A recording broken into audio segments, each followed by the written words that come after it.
Formal na inilunsad ngayong araw ang programang Kariton Classroom. Ito raw ang magiging daan para mabigyan ng edukasyon ang mga batang lansangan. Bukod dito, makakatanggap din ng tulong pinansyal ang pamilya ng mga mag-aaral sa Kariton Classroom. Nagbabalik si Ian Cruz. Sa simpleng karitong ito nagsimula ang mga pangarap ni Efren Peña Florida. Sa pamamagitan ng Kariton Classroom, maraming kabataang di nakapag-aral sa eskwelahan ang naturuan ng grupo ni Peña Florida. Taong 2009, buong mundong humanga sa kanilang inisyatibo at itinanghal si Peña Florida bilang CNN Hero of the Year.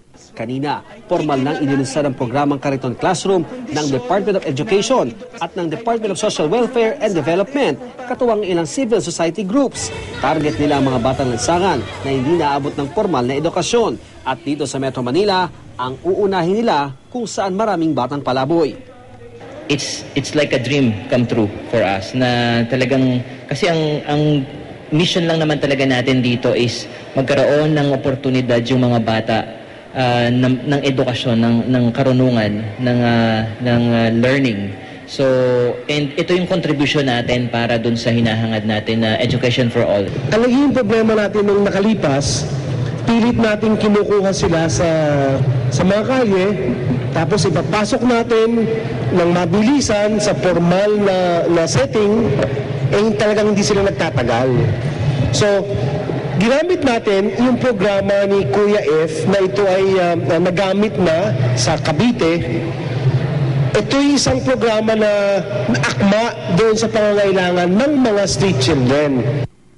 Ang pamilya namang may mga anak na nag-aaral sa Kariton, makakatanggap ng tulong pinansyal mula sa DSWD, 300 pesos kada buwan sa bawat bata nag-aaral at dagdag na 500 pesos para sa kanilang suportang pangnutrisyon gaya ng pagkain.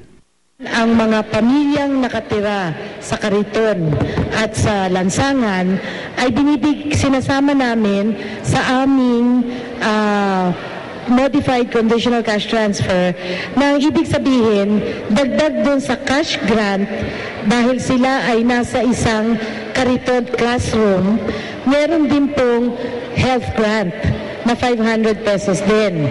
Sa Kariton Classroom lang magsisimula ang pag-aaral ng mga bata. Kalaunan, papasok din sila sa regular na paaralan para ituloy ang kanilang mga pangarap. Ian Cruz, GMA News.